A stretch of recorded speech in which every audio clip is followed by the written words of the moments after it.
વિડિયોની અંદર આપણે ઋતુચક્રની ક્રિયા વિશે ભણી ચૂક્યા હતા. એની અંદર આપણે એવું ભણ્યા હતા કે સ્ત્રીઓની અંદર ઋતુચક્રમાં ગર્ભાશયમાં શું ફેરફારો થાય છે, એની અંદર અનપિંડી અંતઃસ્ત્રાવો જે સંકળાયેલા હતા, પિટ્યુટરીના અંતઃસ્ત્રાવો સંકળાયેલા હતા, એ બધાની અંદર શું શું ફેરફારો થાય છે ઋતુચક્રની ક્રિયા દરમિયાન, એ બધાનો આપણે અભ્યાસ કર્યો હતો. અત્યારે આપણે ભણીશું કે ફલનની ક્રિયાની અંદર એક્ઝેક્ટલી શું થાય છે અને એ કઈ જગ્યાએ થાય છે. બરાબર છે, આપણે એ ભણવાનું છે અત્યારે. એના પહેલા આપણે એક વસ્તુની ચર્ચા કરી લઈએ કે આપણે અંડકોષ જનન ભણ્યા હતા ત્યારે આપણે એવું ભણ્યા હતા કે દ્વિતીય પૂર્વ અંડકોષ જે છે, દ્વિતીય પૂર્વ અંડકોષ એનું ફરીથી બીજી વાર વિભાજન ત્યાં સુધી નહીં થાય જ્યાં સુધી ફલન થશે નહીં. બરાબર છે, આ વસ્તુ આપણે અત્યારે યાદ કરવાની છે અને આપણે આ વિડીયોની અંદર એને પણ ભણવાનું છે. તો પહેલા આપણે વાત કરીએ કે ઋતુચક્રની ક્રિયા બાદ અથવા તો જે ફલનની ક્રિયા થયેલી છે એ કઈ રીતે થાય છે. તો સંવનનની ક્રિયા દ્વારા, સંવનન જેને આપણે મૈથુન ક્રિયા પણ કહીએ છીએ,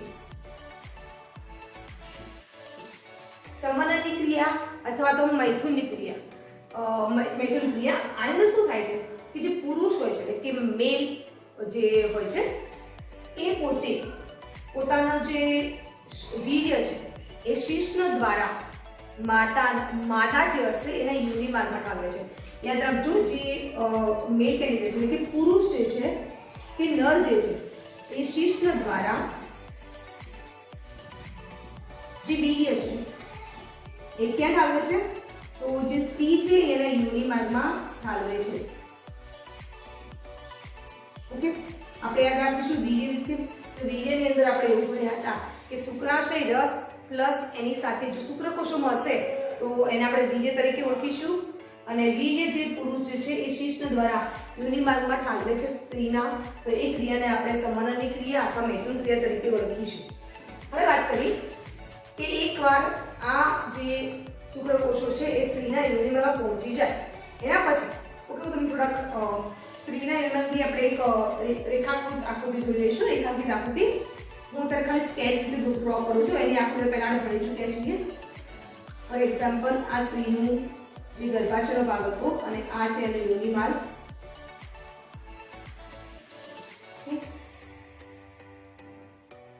અને જો આપણે આકૃતિ વધારે ડ્રો નથી કરતા પણ લિટલ બાય આપણે જોઈ લઈએ છીએ. હું તમને થોડાક નામ સમજાવી દઉં છું. આને આપણે અંડવાહિની નિવાબ તરીકે ઓળખતા, અંડવાહિની નિવાબ. આ ભાગને આપણે તુંબિકા કહીએ. જે પહોળો થોડો ભાગ છે આપણે તુંબિકા તરીકે ઓળખીએ છીએ. આને ઇથમસ, ઓકે, અને અહીંયા તો આપણને ખબર છે જે આ જે ભાગ છે એને આપણે ગર્ભાશયની ગુહા તરીકે ઓળખીએ છીએ. હવે વાત કરી કે પુરુષના જે વીર્ય છે એ શિશ્ન દ્વારા યોનિ માર્ગમાં ઠલવાય છે. યોનિ માર્ગ એટલે કે આપણો આ, ઓકે, આને આપણે યોનિ માર્ગ તરીકે ઓળખીએ છીએ. સ્ત્રીના યોનિ માર્ગમાં શુક્રકોષો પુરુષ પોતે શિશ્ન દ્વારા અહીંયા ઠાલવે છે. હવે આપણે આગળ ભણ્યા હતા કે જે શુક્રકોષ છે પોતે ચલિત છે, તો એ ચલિત શુક્રકોષો અહીંયા ઝડપથી તરી અને આગળ વધે છે. બરાબર છે, શુક્રકોષો જે પોતે ચલિત છે એ ઝડપથી તરે છે અને ગ્રીવા દ્વારા પછી એ ગર્ભાશયના ભાગમાં પહોંચે છે. ઓકે, ત્યાંથી પછી શુક્રકોષો તમે જોઈ શકશો કે પુરુષ પોતે શુક્રકોષો અહીંયા ઠાલવે છે શિશ્ન દ્વારા, વીર્ય ઠાલવે છે. બરાબર, અહીંયાથી એ વીર્ય એટલે કે વીર્યમાં રહેલા શુક્રકોષો પોતે ચલિત છે એ ધીમે ધીમે ધીમે આગળ વધે છે. આપણને એ વસ્તુ ખબર છે કે શુક્રકોષો જે ચલિત છે એ પોતે પ્રવાહી માધ્યમમાં કરી શકે છે. બરાબર, એને અહીંયા કેટલાક ઘણા બધા મુશ્કેલીનો સામનો કરવો પડશે અને પછી આગળ વધશે. અહીંયા ગયા પછી શુક્રકોષો પાસે બે ઓપ્શન છે બંને બાજુમાં. તો આપણને ખબર છે અમુક આ બાજુ જશે તો અમુક આ બાજુ જશે. એકચ્યુઅલી મેં તમને આગળ વાત કરી હતી કે ફિક્સ નથી હોતું કે કયા અંડપિંડમાં અંડકોષ બન્યો છે. મેં તમને કીધું હતું કે એકવાર આની અંદર બનશે તો નેક્સ્ટ ઋતુચક્ર પછી જે ફરી અંડકોષ બનવાની વારો આવશે તો એ બીજી સાઈડના અંડપિંડની અંદર બનતું હોય છે. તો ધીમે ધીમે જ્યારે શુક્રકોષ આગળ વધે છે તો એ હવે માનો કે બંને દિશામાંથી કોઈ દિશામાં અમુક શુક્રકોષો આ દિશામાં જશે તો અમુક શુક્રકોષો આ દિશામાં જશે. પછી ઇથમસ વિસ્તારમાંથી આગળ વધી અને આ વિસ્તાર આવશે. આ વિસ્તાર આપણે શું કહીશું? તો અહીંયા તુંબિકા છે, આ વિસ્તાર ઇથમસ છે. તો આ બધી વિસ્તારો એને ઇથમસ તુંબિકા જોડાણ સ્થાન તરીકે આપણે ઓળખી શકીએ. બરાબર છે. ફરી આંડવાહિનીનો ભાગ છે, આ ભાગ તે સાંકળો છે એને ઇથમસ કહીશું, આ પહોળા ભાગને તુંબિકા કહીશું. પણ બંને વચ્ચેનો જે ભાગ છે એને આપણે ઇથમસ તુંબિકા જોડાણ સ્થાન તરીકે ઓળખીશું. બરાબર. તો શુક્રકોષો આ રીતે વહન પામી અને અહીંયા સુધી પહોંચે છે. એ દરમિયાન અંતિમમાંથી મુક્ત થયેલો અંડકોષ પણ ધીમે ધીમે વહન પામી અને ઇથમસ તુંબિકા વાળા જોડાણ સ્થાનવાળા વિસ્તારે પહોંચે છે. હવે ફલન થશે. તો ફલન માટે એક શરત છે અહીંયા, મતલબ કે આ અંડવાહિનીમાં ફલનની ક્રિયા થાય છે. તો આપણે વસ્તુ યાદ રાખવાની કે ફલનની ક્રિયા ક્યાં થાય છે? તો ફલનની ક્રિયા ક્યાં થશે? અંડવાહિનીમાં. ક્લિયર? આ વસ્તુ આપણે બહુ ધ્યાનથી યાદ રાખવાની છે કે ફલનની ક્રિયા અંડવાહિનીમાં થાય છે. પણ અંડવાહિનીમાં એક્ઝેક્ટ કે તો ઇથમસ તુંબિકા જોડાણ સ્થાન. બરાબર છે. આ વસ્તુ પણ આપણે નોટ પર લઈશું કે અંડવાહિનીની અંદર ઇથમસ તુંબિકા જોડાણ સ્થાને ફલનની ક્રિયા થતી હોય છે. બરાબર છે. હવે વાત કરીએ. મેં તમને કીધું કે એક શરત છે એની માટે કે શુક્રકોષો ચાલતા ચાલતા, માનો કે અંડવાહિની મતલબ તરતા શુક્રકોષોની પૂંછડી હોય છે અને પ્રવાહી માધ્યમમાં તરી શકે છે. તો એ તરતા તરતા ઇથમસ તુંબિકા જોડાણ સ્થાને પહોંચે. એ જ વખતે અંડવાહિનીમાં એટલે કે અંડપિંડમાંથી મુક્ત થયેલો અંડકોષ પણ અંડવાહિની નિવાક દ્વારા ઇથમસ તુંબિકા જોડાણ સ્થાને પહોંચે છે. શરત એ છે કે ફલનની ક્રિયા ત્યારે જ થશે જ્યારે અંડવાહિનીની એ વિસ્તારની અંદર અંડકોષ અને શુક્રકોષ બંને એક જ સાથે આવશે. તો ફલનની ક્રિયા માટે એક શરત છે. શું શરત છે? કે બંને એટલે કે અંડકોષ અને શુક્રકોષ બંને એક સાથે ત્યાં આવવા જોઈએ. બરાબર છે.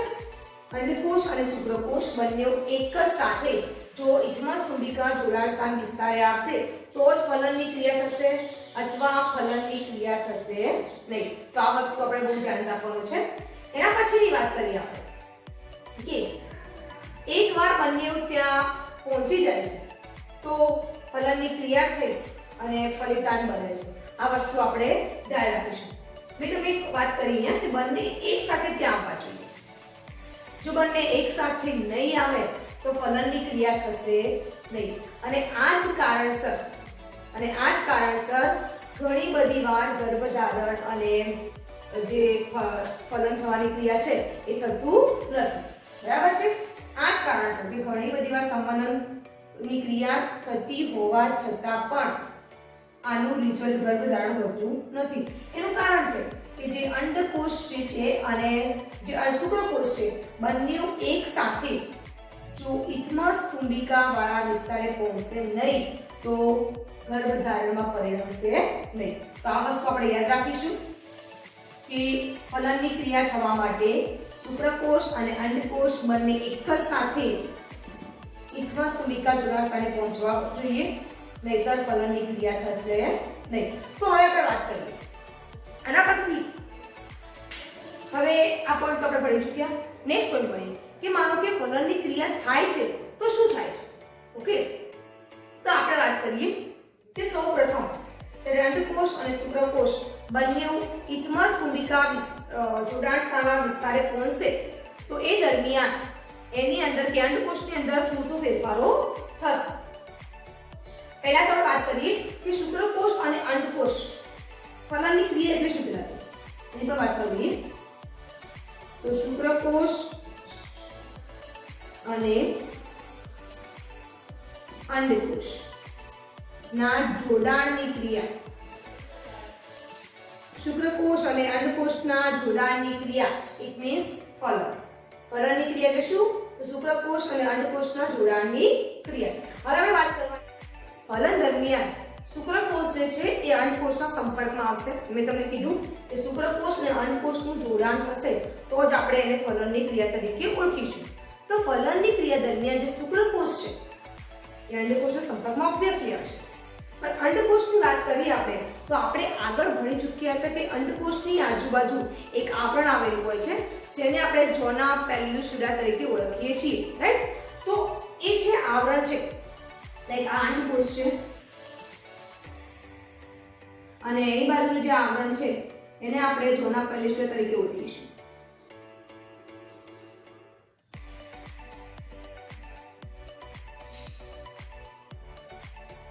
બરાબર છે? આવરણને આપણે ઝોના પેલ્યુસિડા તરીકે ઓળખીશું.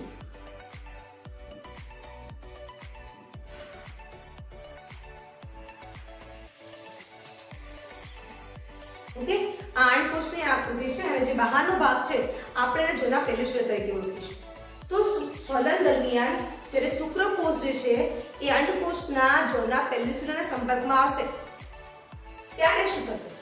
ત્યારે એની પટલમાં ઘણા બધા ફેરફારો થશે અને એ ફેરફારો અન્ય શુક્રકોષને અંદર આવતા અટકાવશે. ફોર એક્ઝામ્પલ, માનો કે આ શુક્રકોષ છે, આ રીતે શુક્રકોષ.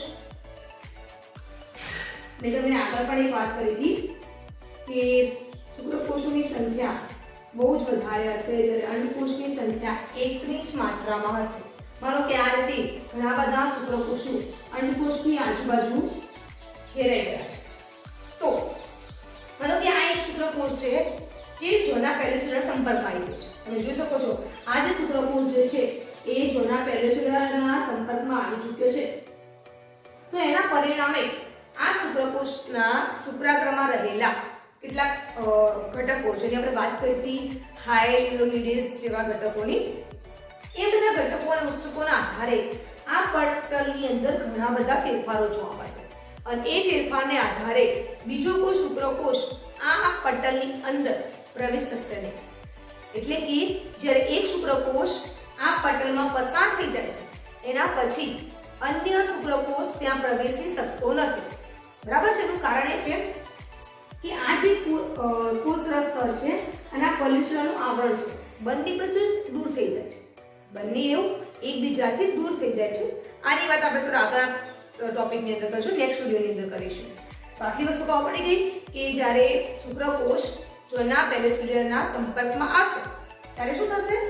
ત્યારે એના પટલમાં ઘણા બધા ફેરફારો થશે જેના પરિણામે અન્ય શુક્રકોષ આ પટલની અંદરથી પસાર થઈ શકશે નહીં.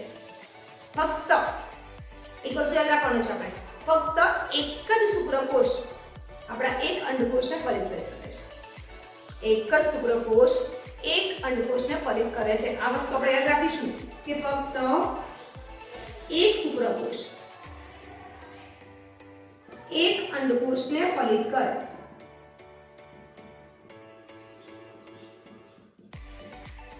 બરાબર છે?